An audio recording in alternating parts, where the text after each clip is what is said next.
ओम शांति। आज के अव्यक्त महावाक्य हैं 21 जनवरी 1985 के।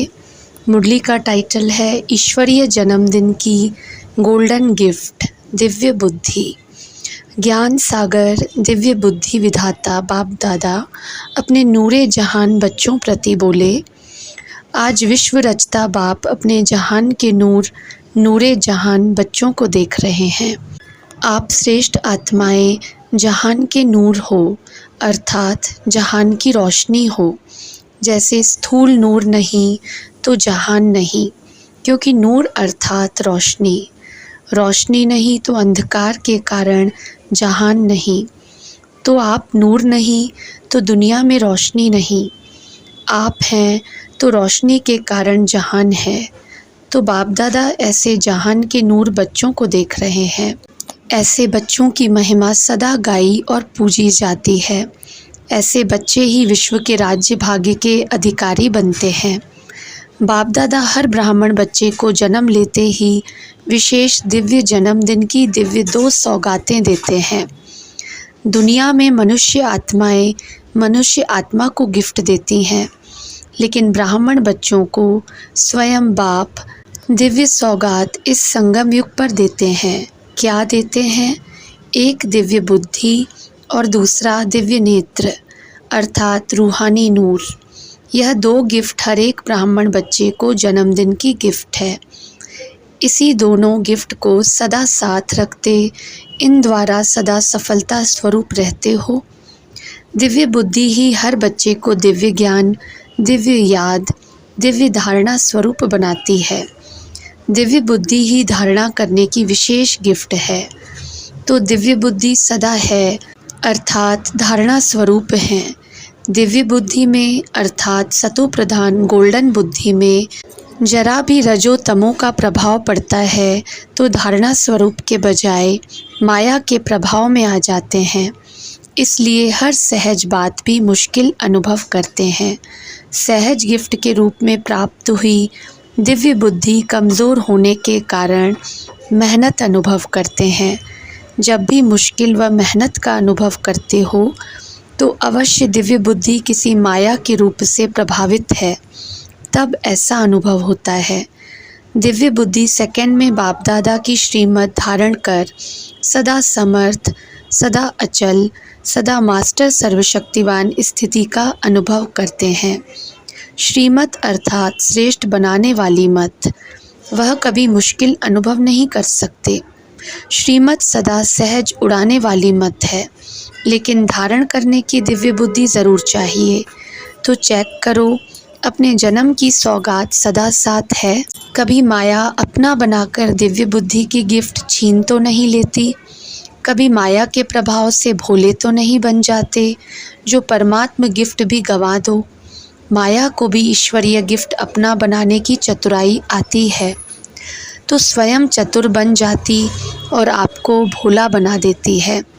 इसलिए भोलेनाथ बाप के भोले बच्चे भले बनो, लेकिन माया के भोले नहीं बनो। माया के भोले बनना अर्थात भूलने वाला बनना। ईश्वरीय दिव्य बुद्धि की गिफ्ट सदा छत्र छाया है और माया अपनी छाया डाल देती है। छत्र उड़ जाता है, छाया रह जाती है। इसलिए सदा चेक करो बाप की गिफ्ट कायम है। दिव्य बुद्धि की निशानी गिफ्ट लिफ्ट का कार्य करती है। जो श्रेष्ठ संकल्प रूपी स्विच ऑन किया उस स्थिति में सेकंड में स्थित हुए। अगर दिव्य बुद्धि के बीच माया की छाया है तो यह गिफ्ट की लिफ्ट कार्य नहीं करेगी। जैसे स्थूल लिफ्ट भी खराब हो जाती है तो क्या हालत होती है, न ऊपर न नीचे, बीच में लटक जाते, शान के बजाय परेशान हो जाते। कितना भी स्विच ऑन करेंगे लेकिन मंजिल पर पहुंचने की प्राप्ति नहीं कर सकेंगे। तो यह गिफ्ट की लिफ्ट खराब कर देते हो। इसलिए मेहनत रूपी सीढ़ी चढ़नी पड़ती है। फिर क्या कहते हो, हिम्मत रूपी टांगे चल नहीं सकती। तो सहज को मुश्किल किसने बनाया और कैसे बनाया? अपने आप को अलबेला बनाया, माया की छाया में आ गए। इसलिए सेकंड की सहज बात को बहुत समय की मेहनत अनुभव करते हो। दिव्य बुद्धि की गिफ्ट अलौकिक विमान है, जिस दिव्य विमान द्वारा सेकंड के स्विच ऑन करने से जहाँ चाहो वहाँ पहुँच सकते हो। स्विच है संकल्प। साइंस वाले तो एक लोक का सैर कर सकते, आप तीनों लोकों का सैर कर सकते हो। सेकंड में विश्व कल्याणकारी स्वरूप बन सारे विश्व को लाइट और माइट दे सकते हो। सिर्फ दिव्य बुद्धि के विमान द्वारा ऊंची स्थिति में स्थित हो जाओ। जैसे उन्होंने विमान द्वारा हिमालय के ऊपर राख डाली, नदी में राख डाली, किस लिए? चारों ओर फैलाने के लिए ना, उन्होंने तो राख डाली। आप दिव्य बुद्धि रूपी विमान द्वारा सबसे ऊंची चोटी की स्थिति में स्थित हो। विश्व की सर्व आत्माओं के प्रति लाइट और माइट की शुभ भावना और श्रेष्ठ कामना के सहयोग की लहर फैलाओ।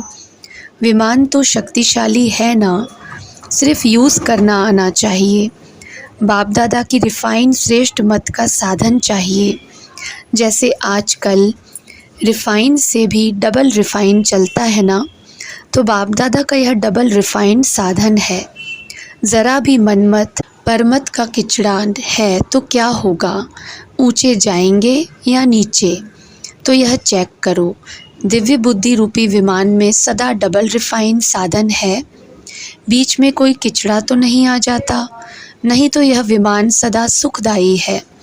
जैसे सतयुग में कभी भी कोई एक्सीडेंट हो नहीं सकते, क्योंकि आपके श्रेष्ठ कर्मों की श्रेष्ठ प्रारब्ध है। ऐसे कोई कर्म होते नहीं जो कर्म के भोग के हिसाब से यह दुख भोगना पड़े।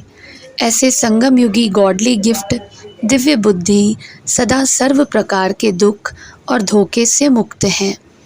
दिव्य बुद्धि वाले कभी धोखे में आ नहीं सकते, दुख की अनुभूति कर नहीं सकते, सदा सेफ हैं, आपदाओं से मुक्त हैं। इसलिए इस गॉडली गिफ्ट के महत्व को जान, इस गिफ्ट को सदा साथ रखो। समझा? इस गिफ्ट का महत्व, गिफ्ट सभी को मिली है या किसी की रह गई है? मिली तो सबको है ना, सिर्फ संभालने आती या नहीं वह आपके ऊपर है। सदा अमृत वेले चेक करो, ज़रा भी कमी हो तो अमृत वेले ठीक कर देने से सारा दिन शक्तिशाली रहेगा। अगर स्वयं ठीक नहीं कर सकते हो तो ठीक कराओ, लेकिन अमृत वेले ही ठीक कर दो। अच्छा, दिव्य दृष्टि की बात फिर सुनाएंगे। दिव्य दृष्टि कहो, दिव्य नेत्र कहो, रूहानी नूर कहो, बात एक ही है। इस समय तो दिव्य बुद्धि की यह गिफ्ट सभी के पास है ना। सोने का पात्र होना यही दिव्य बुद्धि है। मधुबन में सभी दिव्य बुद्धि रूपी संपूर्ण सोने का पात्र लेकर आए हो ना। सच्चे सोने में सिल्वर व कॉपर मिक्स तो नहीं है ना। सतो प्रधान अर्थात संपूर्ण सोना, इसको ही दिव्य बुद्धि कहा जाता है। अच्छा, जिस भी तरफ से आए हो, सब तरफ से ज्ञान नदियाँ आए सागर में समाई। नदी और सागर का मेला है। महान मेला मनाने आए हो ना, मिलन मेला मनाने आए हो। बाप दादा भी सर्व ज्ञान नदियों को देख हर्षित होते हैं कि कैसे उमंग उत्साह से कहाँ कहाँ से इस मिलन मेले में पहुँच गए हैं। अच्छा, सदा दिव्य बुद्धि के गोल्डन गिफ्ट को कार्य में लाने वाले, सदा बाप समान चतुर सुजान बन माया की चतुराई को जानने वाले, सदा बाप की छत्र छाया में रह माया की छाया से दूर रहने वाले, सदा ज्ञान सागर से मधुर मिलन मेला मनाने वाले, हर मुश्किल को सहज बनाने वाले, विश्व कल्याणकारी श्रेष्ठ स्थिति में स्थित रहने वाले, श्रेष्ठ आत्माओं को बाप दादा का याद प्यार और नमस्ते। पर्सनल मुलाकात। पहला पॉइंट, दृष्टि बदलने से सृष्टि बदल गई है ना। दिव्य दृष्टि हो गई तो सृष्टि भी श्रेष्ठ हो गई। अभी सृष्टि ही बाप है, बाप में सृष्टि समाई हुई है। ऐसे ही अनुभव होता है ना। जहाँ भी देखो सुनो तो बाप भी साथ में अनुभव होता है ना। ऐसा स्नेही सारे विश्व में कोई हो नहीं सकता जो हर सेकंड हर संकल्प में साथ निभाए।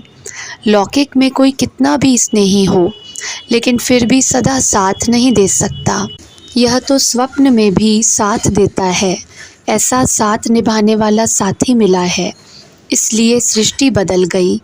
अभी लौकिक में भी अलौकिक अनुभव करते हो ना। लौकिक में जो भी संबंध देखते तो सच्चा संबंध स्वतः स्मृति में आता। इससे उन आत्माओं को भी शक्ति मिल जाती।